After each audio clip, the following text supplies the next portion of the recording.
Break के बाद आप सभी का स्वागत है मंडी.com में। मंडी.com में वक्त है हमारी खास पेशकश खेती के सिकंदर का। एग्री वेयर हाउस यानी अनाज, तिलहनों और दलहनों के भंडारण के लिए बनने वाले गोदाम देश के एग्रीकल्चर इंफ्रास्ट्रक्चर का सबसे बुनियादी हिस्सा है। सबको भोजन देने का सरकार का संकल्प पूरा करने की ये सबसे अहम कड़ियां हैं।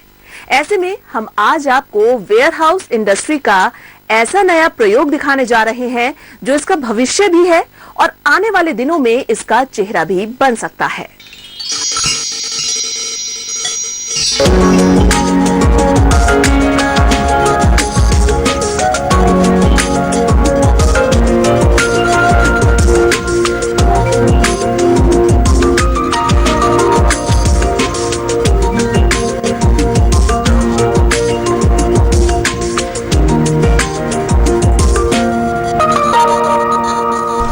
किसी भी फसल के किसान के खेत से निकलकर हमारे आपके इस्तेमाल में आने के बीच उसे कई चरणों से गुजरना पड़ता है, जिनमें से सबसे अहम चरण है उसका गोदाम में जाना। लेकिन गोदाम में जाने के लिए पहले उस फसल को बोरियों में पैक किया जाता है और फिर वहां से मिलर या प्रोसेसर के पास पहुंचने के लिए उसे उन बोरियों से निकाला जाता है। इस पूरी प्रक्रिया में बड़े पैमाने पर समय और बारदाने की बर्बादी होती है। लेकिन सवाल ये है कि क्या इस बर्बादी को रोका जा सकता है? यह सचमुच एक महत्वपूर्ण सवाल है, केवल इसलिए नहीं कि इसमें समय और संसाधन की बर्बादी होती है, बल्कि इसलिए भी कि हमारे मजदूरों के गिरते जीवन स्तर का असर उनके स्वास्थ्य और उनकी क्षमता पर भी पड़ने लगा है। वेयर हाउसिंग इंडस्ट्री से जुड़े लोग बताते हैं कि पहले जहां मजदूर 80 किलो तक की बोरियां चढ़ाने उतारने का काम आसानी से कर लेते थे, अब 60 किलो की बोरियों में ही उनका दम उखड़ने लगता है। बोरियों पर बोरियां चढ़ाकर स्टैकिंग करने का काम जहां पहले मजदूर करते थे, अब इसके लिए विशेष उपकरणों की जरूरत पड़ने लगी है। और ऐसे में ये इंडस्ट्री शिद्दत से किसी ऐसी तकनीक का इंतजार कर रही थी जो मजदूरों पर उसकी निर्भरता घटा सके। मैन पावर मिलना आज के टाइम पे बहुत बड़ा जो है माइनस पॉइंट होता जा रहा है इंडस्ट्री का, कि लेबर हमें मिल नहीं पाती सीजन के टाइम पे और वो माल उतर नहीं पाता, वो माल पार्क होता मतलब मंडी में पड़ा रहता है या पार्क में पड़ा मतलब ऐसे ही पड़ा रहता है। तो वो जो है वो साइलो के अंदर हाथों हाथ जाके और स्टोरेज उनमें जा रहा है। और कभी कोई भी जैसे बरसात आ जाती है, अब बरसात आ जाती है तो बरसात में वो माल खुला पड़ा रहता है तो भीग जाता है। यहाँ पर डायरेक्ट किसान का माल आ रहा है और हाथों हाथ जाके और साइलोज में जा रहा है, तो वो कमोडिटी का जो नुकसान होने की संभावना है वो खत्म होती जा रही है। इन बेहतरीन फायदों के बावजूद देश में साइलो गोदामों का प्रचलन अब भी अपने शुरुआती चरण में ही है। हालांकि बहुत से प्रोसेसर और मिलर निजी तौर पर अपना माल साइलो वेयर हाउस में ही रखते रहे हैं, लेकिन एक वेयर हाउस सर्विस प्रोवाइडर के तौर पर स्टार एग्री देश का पहला और अब तक का एकमात्र WSP है जिसने राजस्थान के कोटा में 4,000 टन क्षमता के 4 साइलो वेयर हाउस का निर्माण किया है। इन गोदामों के तकनीकी पहलुओं के विशेषज्ञ शुभम चौहान बताते हैं कि पारंपरिक वेयर हाउस के मुकाबले इनमें कमोडिटी के रखरखाव से लेकर उनकी देखभाल तक सब कुछ ज्यादा आसान और सस्ता है।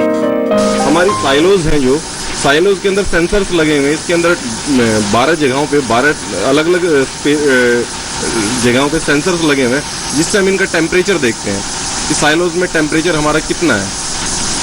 समय समय पे हम टेम्परेचर को देख के हम टेम्परेचर मेंटेन करते हैं। अगर जो टेम्परेचर ज़्यादा है तो साइलोज में ब्लोअर लगे हुए हैं जो कि हवा से हम कमोडिटी को ठंडा कर देते हैं।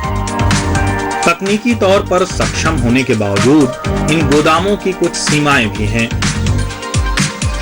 पारंपरिक गोदामों में रखे जाने के लिए जब कोई किसान या कारोबारी अपनी उपज लेकर आता है तो उसके माल को बोरियों में भरा जाता है और अलग गुणवत्ता वाली कमोडिटी को अलग अलग बोरियों में अलग अलग जगहों पर रख दिया जाता है और माल रखने वाला महीनों बाद भी अपनी बोरी लेकर जा सकता है। लेकिन साइलो में क्योंकि कमोडिटी खुले में रखी जाती है, इसीलिए साइलो गोदामों में रखने के लिए उपज की गुणवत्ता की एक रेंज तैयार की जाती है। साइलो के लिए बेसिकली हम लोगों ने 2 ग्रेड्स डिफाइन की हुई हैं। First is 1-1 and second is 2-1।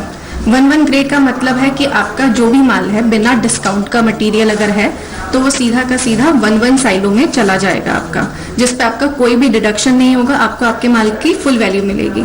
दूसरा आपका है 2-1 ग्रेड। 2-1 ग्रेड में हमने 1-1 ग्रेड से लेकर के 2-1 ग्रेड के बीच के जितने भी ग्रेड्स होती है 1-2, 1-3, 1-4 सबको 2-1 ग्रेड में मार्क किया है और वो सारा का सारा माल आपका 2-1 ग्रेड में जाएगा। उसके लिए हमारे पास पैरामीटर्स का लिस्ट होता है जो कि एक्सचेंज की वेबसाइट से हमें जनरली प्रोवाइडेड होता है। उस पैरामीटर्स की लिस्ट पर टेस्टिंग होती है, सैंपल्स टेस्ट किए जाते हैं। टेस्टिंग के बाद फाइनली टेस्ट रिजल्ट्स के बेसिस पर उनको ग्रेड इशू किया जाता है। ग्रेड इशू करके उसे आगे फर्दर प्रोसेसिंग के लिए साइलो में भेज दिया जाता है। प्रोसेसर और मिलर के लिए साइलो से माल उठाना कई तरह से फायदेमंद है। एक तरफ तो उसे एक तरह की कमोडिटी बड़े पैमाने पर एक ही जगह मिल जाती है, वहीं दूसरी ओर उसे बोरियों से उन्हें निकालने में होने वाली समय की बर्बादी और मजदूरों का खर्च भी बच जाता है। इन वजहों से धीरे धीरे कमोडिटी के बड़े खरीदारों में साइलो गोदाम के प्रति रुचि बढ़ रही है।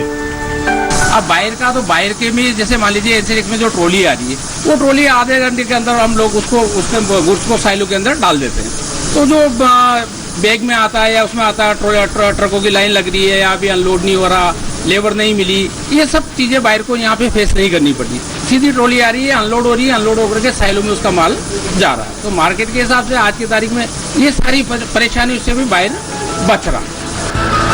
खरीदारों के साथ किसानों के लिए भी साइलो गोदाम में माल रखना फायदे का सौदा है। इसमें उसे समय की भारी बचत होती है और जहां पारंपरिक गोदामों में माल जमा कराकर भुगतान हासिल करते करते उसका पूरा दिन निकल जाता है, वहीं साइलो में उसे 2 से 3 घंटे में ही भुगतान मिल जाता है।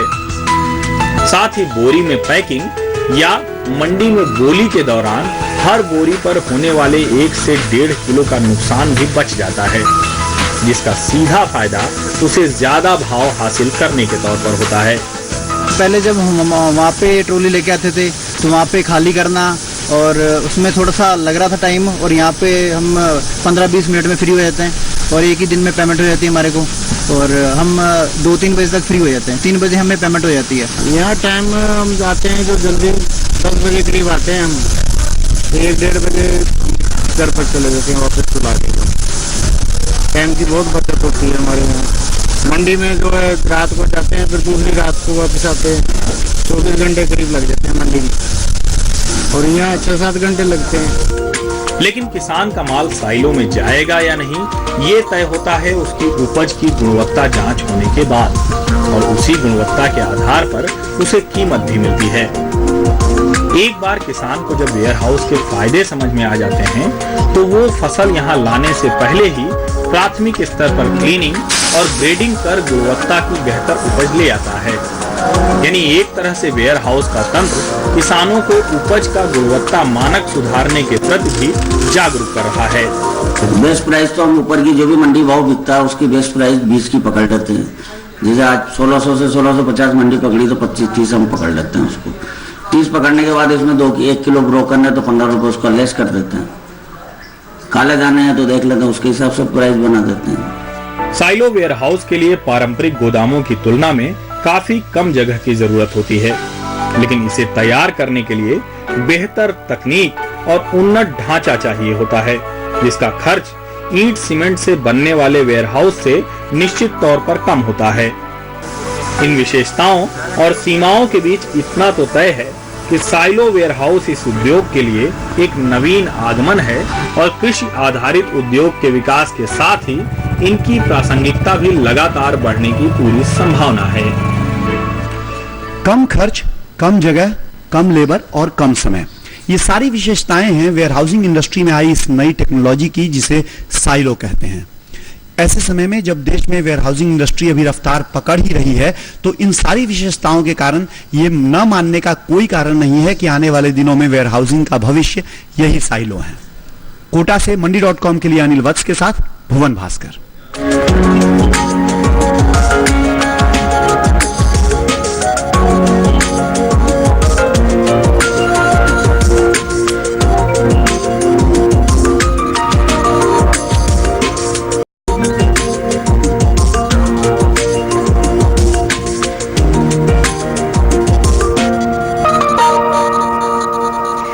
चला एक और छोटे से ब्रेक का। ब्रेक के बाद बताएंगे किसान कैसे अपनी उपज पर कर्ज आसानी से पा सकता है।